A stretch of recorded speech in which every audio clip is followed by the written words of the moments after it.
नमस्कार दोस्तों, एक बार फिर हम आप लोगों के सामने उपस्थित हुए हैं। आपके अपने इस YouTube चैनल हिंदी मस्ती प्रधान सर पर स्वागत है। दोस्तों देखिए, हम लोग अलंकार पढ़ रहे थे, लेकिन अलंकार में उसमें अनुप्रास अलंकार हो गया है। आज हम लोग पढ़ेंगे यमक अलंकार, ठीक है ना। तो आइए देखते हैं कि यमक अलंकार क्या होता है। यमक अलंकार, यमक अलंकार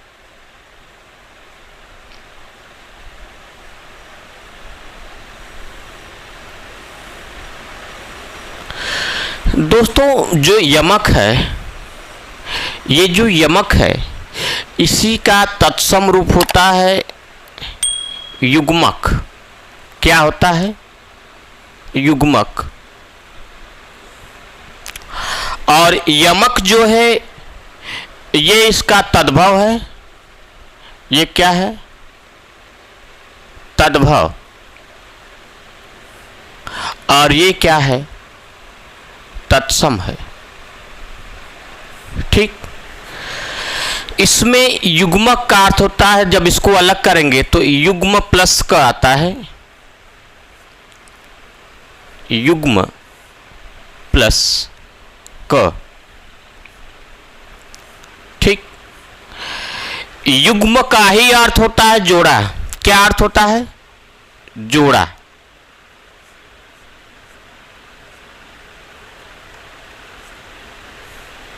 और क का अर्थ होता है आने वाला। क्या अर्थ होता है? आने वाला। अर्थात जोड़े में आने वाले को क्या कहते हैं? यमक अलंकार। जोड़े में आएंगे ये लोग, ठीक ना। और इसमें यमक में क्या होता है देखिएगा। यमक में ये शब्दगत होता है। क्या होता है? शब्दगत होता है।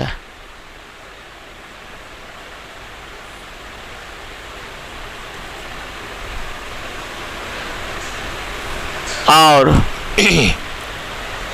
समान शब्दों की आवृत्ति होती है।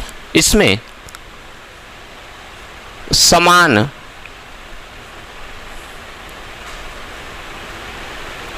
शब्दों की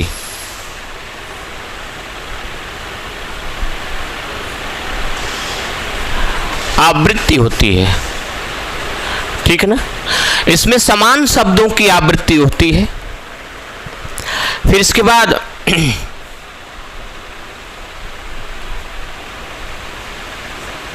अर्थ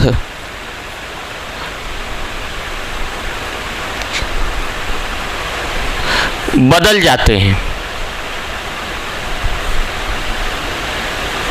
या भिन्न भिन्न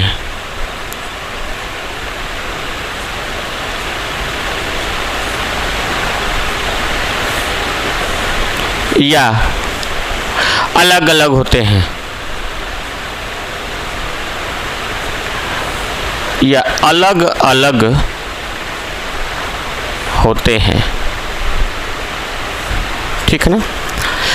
समान शब्दों की आवृत्ति होगी, लेकिन इसमें क्या होता है? सबका अर्थ अलग अलग होगा। अर्थ अलग अलग होगा, या भिन्न भिन्न होगा, या अलग अलग होगा, या भिन्न भिन्न होगा, लेकिन इनके अर्थ बदल जाते हैं। और आवृत्ति जो है, जो आवृत्ति हुई है, समान शब्दों की जो आवृत्ति होती है, आवृत्ति का मतलब होता है दोहराव।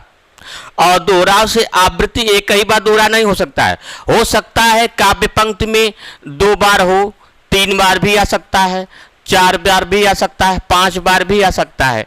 कई बार आवृत्ति हो सकती है। इस समान शब्द की आवृत्ति कई बार हो सकती है। यमक अलंकार की यही परिभाषा है। किसी काव्य पंक्ति में कोई शब्द एक से अधिक बार आवे, लेकिन उसका अर्थ अलग अलग हो, वही यमक अलंकार होता है। यमक अलंकार में यही देखिए, शब्दगत होता है, समान शब्दों की आवृत्ति होगी, अर्थ बदल जाता है, भिन्न भिन्न होता है, या अलग अलग होता है, ठीक है ना। और इसमें यमक में इसका जो तत्सम है, युग्मक है, और युग्मक युग्म प्लस क से इसका निर्माण हुआ है। युग्म का अर्थ होता है जोड़ा, क मिसाने वाला। जोड़े में आने वाले को क्या करते हैं? युग्मक कहते हैं। ठीक है, देखिएगा इसकी परिभाषा, देखिएगा परिभाषा, सॉरी परिभाषा तो हो गई, उदाहरण देखिएगा। उदाहरण, उदाहरण में देखिएगा,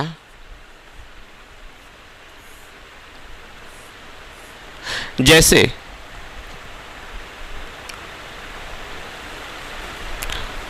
कनक, कनकते,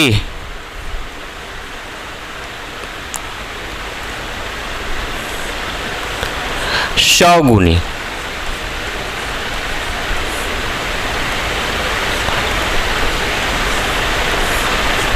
ठीक, कनक, कनकते, सौगुनी। यहाँ एक बार यहाँ कनक आया है, एक बार यहाँ कनक आया है, दो शब्द आए लेकिन समान, देखिएगा समान शब्द की आवृत्ति होगी, समान शब्द आए हैं। और इसमें पहले कनक का अर्थ है सोना, और दूसरे कनक का अर्थ है धतूरा। क्या है? धतूरा। तो देखिए यहाँ यमक इसलिए हुआ कि समान शब्द की आवृत्ति हुई और सबका अर्थ जो है अलग अलग है। ठीक है ना, तो वहाँ यमक अलंकार होता है। तो उदाहरण में पहला उदाहरण ये है, इसको नोट कर लीजिएगा, और यहाँ तक तो आप लोगों को समझ में आ गया होगा। इसके बाद हम लोग चलते हैं अगले उदाहरण पर।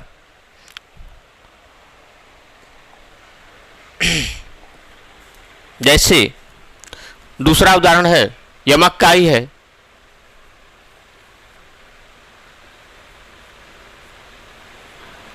माला फेरत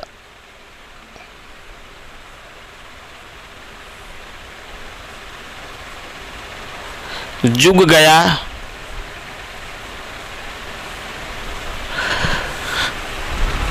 गया न मन का फेर।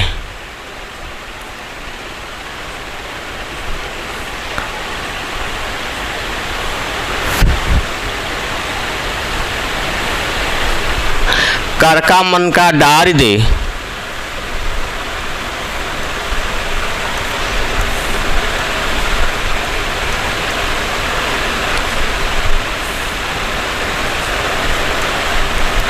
डारी दे मन का फेर।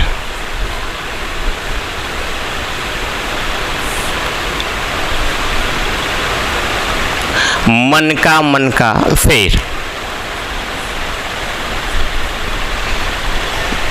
देखिएगा दोस्तों, यहाँ पर देखिए कितनी बार आया है मन का। एक बार आया है, दो बार आया है, तीन बार आया है, चार बार आया है। ठीक है ना, कई बार मन का आया है, लेकिन सबका अर्थ अलग अलग है। क्या है? सबका अर्थ अलग अलग है। देखिएगा यहाँ पर इस मन का अर्थ होता है मोह माया। क्या? मोह या माया। इस मन का अर्थ होता है मोतियों की माला।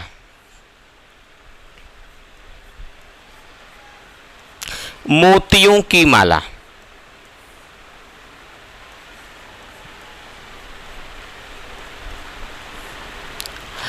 और इसका अर्थ है मन का फेर। मन से, मन का अर्थ होता है मन से, और इस मन का अर्थ होता है मनके की माला बनाकर। मनके की माला। ठीक, सबका अर्थ अलग अलग है। देखिएगा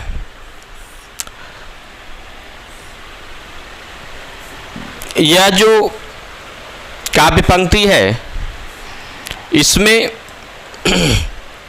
बाबा लोगों पर कटाक्ष किया गया है। बाबा लोग बहुत से ऐसे बाबा लोग हैं जो दिखावा करते हैं, ढोंगी करते हैं, और बहुत से ऐसे बाबा हैं जिनकी आप लोग पूजा भी करते हैं, लेकिन नाम लेकर नहीं बताएंगे, ठीक है ना। बहुत से ऐसे बाबा हैं, उन्हीं लोगों पर यह पंक्ति लिखी गई है, माला फेरत जुग गया। जुग का अर्थ होता है कई वर्ष, कई वर्ष। माला फेरते फेरते कई वर्ष बीत गए ना। माला फेरते, देखते हैं आप लोग गांव में बहुत से लोग माला फेरते रहते हैं, ऐसे ऐसे फेरते रहेंगे, और कोई मांगेगा कि अरे वो सामान कहाँ है, तो अरे वो इसी जगह है, ले लो ले लो ना। तो बहुत से ऐसे लोग हैं, ढोंगी लोग हैं, माला फेरते रहेंगे और निगाह दूसरे जगह रहेगा उनका। बहुत से ऐसे बाबा लोग हैं, ठीक है ना। तो उन्हीं लोगों पर यह पंक्ति कहा गया है कि माला फेरत जुग गया, अर्थात माला को फेरते फेरते कई वर्ष बीत गए, गया न मन का फेर। लेकिन जो मन में है मोह माया, वो नहीं गया हमारा, वो नहीं समाप्त हुआ। हजारों वर्ष बीत गया माला फेरते फेरते, लेकिन मन के अंदर जो मोह माया है वो समाप्त नहीं हुआ। कर का मन का डार दे, कर्म इस हाथ में। इस कर का अर्थ होता है हाथ में। क्या होता है? हाथ में। जो हाथ में मन का मतलब मोतियों की माला लिए हो, उसको डाल दो, फेंक दो, त्याग दो। बल्कि मन का फेर, बल्कि मन से, किससे? मन से मनके की माला बना करके फेरो। गजब की पंक्ति है ना। यही मतलब है कि जो बाबा लोग होते हैं, ये जो माला फेरते रहते हैं, ये ढोंग प्रपंच के लिए फेरते रहते हैं। बहुत से ऐसे बाबा लोग हैं। तो वही कभी करा है कि माला फेरते फेरते कई वर्ष बीत गए, लेकिन उनके अंदर जो मोह माया होता है वो समाप्त नहीं होता है। इसलिए आप इस हाथ में जो मोतियों की माला लिए हो, इसको त्याग दो, फेंक दो। बल्कि मन से मनके की माला बनाकर क्या करो? फेरो। यही आपके लिए उत्तम रहेगा, ठीक है ना। तो यहां पर देखिए, मन का जो है कई बार आया है, मन का शब्द कई बार आया है, 1 2 3 और 4, और सबका अर्थ अलग अलग होता है, इसलिए यहां पर यमक अलंकार हुआ। चलिए देखते हैं अगला उदाहरण।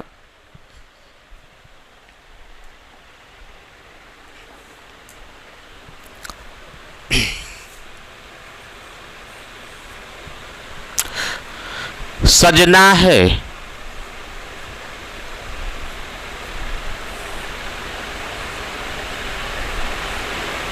सजना के लिए।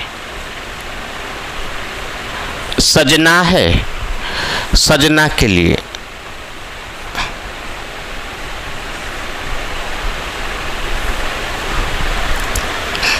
इसमें देखिए सजना 2 बार आया है।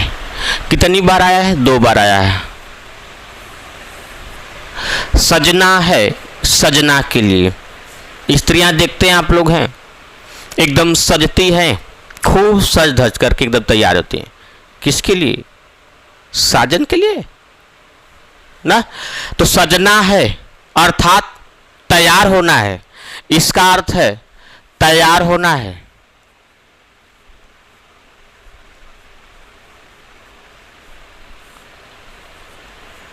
तैयार होना है किसके लिए? इस सजना का अर्थ होता है प्रियतम के लिए। किसके लिए? प्रियतम के लिए।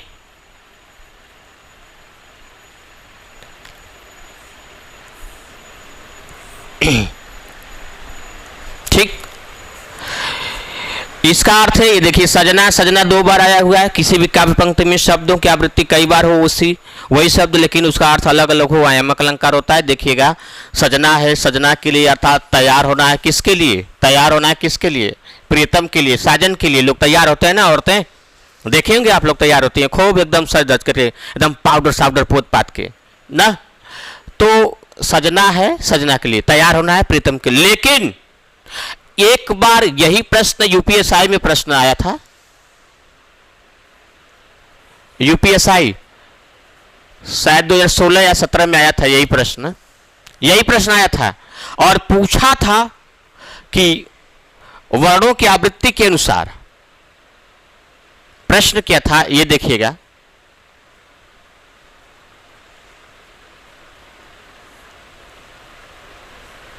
वर्णों की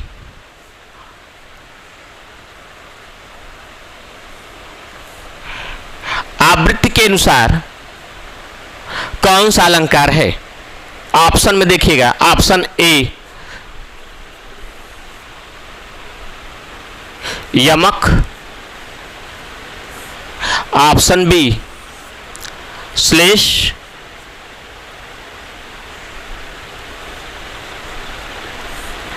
सी अनुप्रास, डी वक्रोक्ति। ठीक है ना।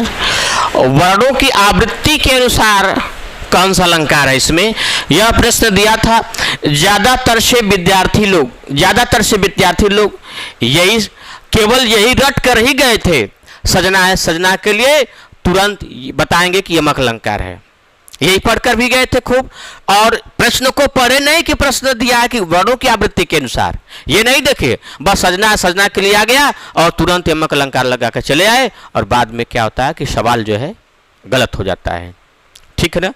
तो प्रश्न क्या पूछा है, पहले इस पर हम वर्णों की आवृत्ति के अनुसार पूछ रहा है। किसके अनुसार? वर्णों की आवृत्ति के अनुसार। तो देखिएगा वर्ण की आवृत्ति के अनुसार, देखिए स के बाद यहां स आया कि नहीं, ज की आवृत्ति हुई कि नहीं, और न की आवृत्ति हुई कि नहीं। तो वर्णों की आवृत्ति के अनुसार कौन सा अलंकार होगा, तो अनुप्रास अलंकार होता है। ऑप्शन सी इसका सही था। कौन सही है? Option C. तो ध्यान दीजिएगा, कभी भी आप लोग पढ़िए, पहले प्रश्न को इत्मीनान से पहले इसको पढ़िए, खूब ध्यान से पढ़िए कि प्रश्न कह क्या रहा है, पूछ क्या रहा है, तब इसके बाद आप लोग आंसर सही करिए। ठीक है ना। बहुत ज्यादा स्तर से लोग यही यमक अलंकार लगा कर आए थे, लेकिन सवाल गलत हो गया। और ये नहीं देखे कि वर्णों के अनुसार पूछा है। ठीक है ना। तो यहां पर अगर इस तरह प्रश्न पूछे तो अनुप्रास अलंकार है, नहीं तो यमक होगा इससे। ठीक है ना। आइए अगला उदाहरण देखते हम लोग हैं।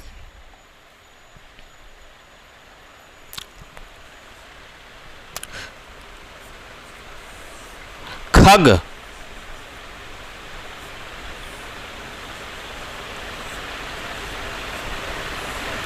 कुल, कुल,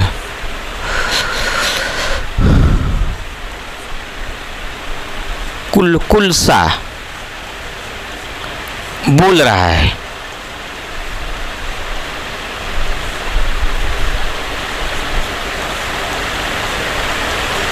क्या? खग कुल कुल सा बोल रहा है। यहां कुल कुल का अर्थ देखिएगा, यहां एक कुल हो गया और यहां एक कुल हो गया। इस कुल का अर्थ होता है वंश या परिवार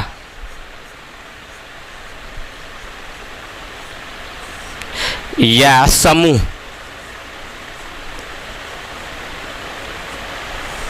ठीक। इस कुल कुल का अर्थ होता है ध्वनि।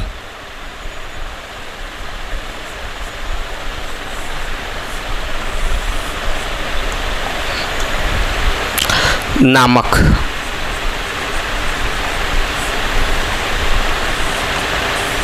ठीक। देखिएगा यहां पर क्या है, खग मतलब पक्षी होता है। क्या होता है? पक्षी।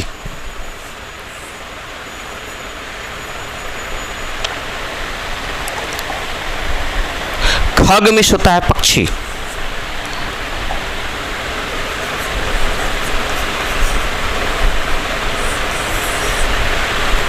ठीक। इसमें जो पक्षी होता है, खग मिस पक्षी, पक्षियों का जो समूह है, ठीक है ना, पक्षियों का जो समूह है, ये कुल कुल सा बोल रहा है। अर्थात पक्षी का जो समूह है, परिवार है या वंश है। कुलकुल नामक ध्वनि क्या कर रहा है, बोल रहा है। तो यहां एक कुल ये हो गया, ये हो गया, और एक कुलकुल ये हो गया। इन दोनों शब्दों का अलग अलग अर्थ है। यहाँ समूह या वंश या परिवार है, यहाँ कुलकुल का अर्थ होता है ध्वनि, अर्थात पक्षियों का जो समूह है कुलकुल नामक ध्वनि क्या कर रहा है, बोल रहा है। ठीक है ना।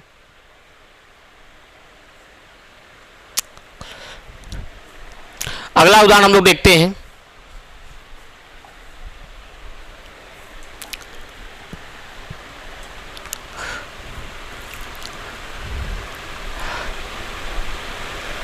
पांचवा होगा ना, चलिए जो भी हो, अगला उदाहरण देखते हैं यमक का ही। कहाँ कवि, कहाँ कवि बेनी बेनी, कहाँ कवि बेनी बेनी ब्याल की चुराए लेनी।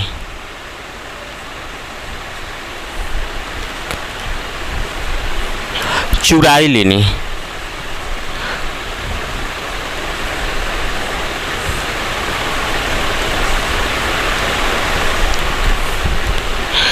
कहाँ कभी बेनी बेनी ब्याल की चुराई लेनी, रति रति शोभा सब।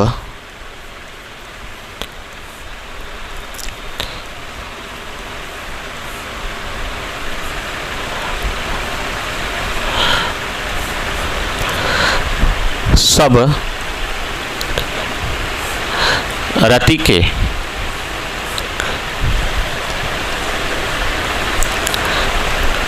शरीर के।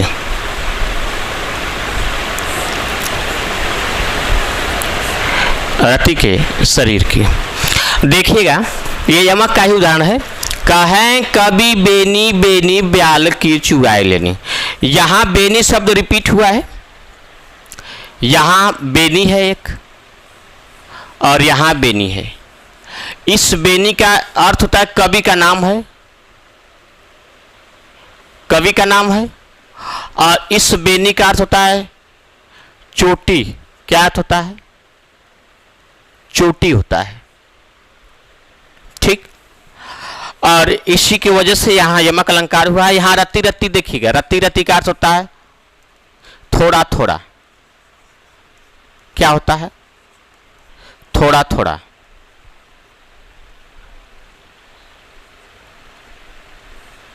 ना, थोड़ा थोड़ा। ठीक, और शोभा सब रति के शरीर की। इस रति का अर्थ होता है कामदेव की पत्नी, कामदेव की पत्नी, पत्नी का नाम है।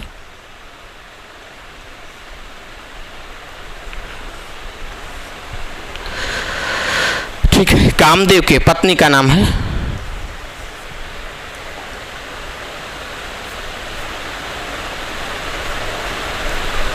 ठीक है ना।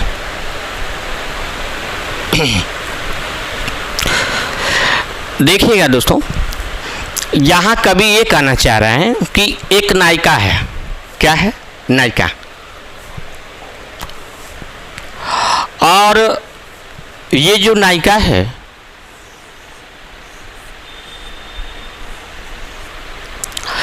इसके चोटी को ये देखे। चोटी क्या आती है, ऐसे लचकदार होती है। जब कवि महाराज नायिका के चोटी को देखते हैं, इस नायिका के चोटी को देखते हैं, ये जो चोटी है इसको देखते हैं, तब इसी के विषय में वे वर्णन करते हैं। ठीक है ना। कहें कवि, कवि बेनी कह रहे हैं बेनी बेनी ब्याल की चुराई लेनी। ये जो नायिका है इसकी चोटी के विषय में कह रहे हैं कि ब्याल अर्थात सर्फ। ब्याल का अर्थ होता है सर्फ, सर्फ से चुरा लाई है। कवि बेनी कह रहे हैं कि जो नायिका है अपनी चोटी, इस चोटी, इसके चोटी को देखने से ऐसा लग रहा है कि यह सर्फ से चुरा लाई हो। ठीक है ना। जिस तरह सर्प इस तरह रहता है, सर्प इस तरह रहता है, ऐसे। ठीक है ना। तो उसी तरह इसकी चोटी भी लचकदार होती है, इस तरह लचकदार होती है। तो उसी चोटी को देख करके ये कहते हैं कि इस कवि बेनी कह रहे हैं कि इस नायिका के चोटी को देखकर ऐसा आभास हो रहा है, यानी जो नायिका के चोटी में जो लचक होती है, लचक मानो सर्प से चुरा लाई हो, और इसके रूप सौंदर्य को देख करके ऐसा लग रहा है मानो कामदेव की पत्नी से थोड़ा थोड़ा थोड़ा थोड़ा करके चुरा लाई हो। इसके रूप सौंदर्य को देखकर ऐसा लग रहा है कि मानो कामदेव की पत्नी से थोड़ा थोड़ा थोड़ा करके चुरा लाई हो। ठीक है ना। इसलिए यहां पर देखिए, यहां रतिरति यहां भी है और यहां भी है। अगर आपसे पूछ दे दोनों पंक्ति में कोई भी पंक्ति दे दे, चाहे एक ही यही पंक्ति दे दे, चाहे यही पंक्ति दे दे, दोनों में से कोई भी पंक्ति दे दे तो यमक अलंकार हो जाएगा। ठीक है ना। तो दोस्तों आज के लिए इतना ही। आज देखिएगा यमक अलंकार में कुछ उदाहरण हुए हैं। इसके बाद बचा उदाहरण अगले वीडियो में हम लोग लेंगे, तब उसमें करेंगे। ठीक है ना। अगला उदाहरण जो है अगले वीडियो में हम लोग पढ़ेंगे। और दोस्तों अगर ये वीडियो हमारा आप लोगों को अच्छा लगे तो लाइक जरूर कीजिए। आप लोग लाइक नहीं करते हैं, लाइक करिए, कमेंट भी करिए, और इसके साथ साथ शेयर भी किया करिए आप लोग ना, और सब्सक्राइब भी लोगों से करवाया करिए आप लोग। ठीक है। तो दोस्तों आज के लिए इतना ही। धन्यवाद।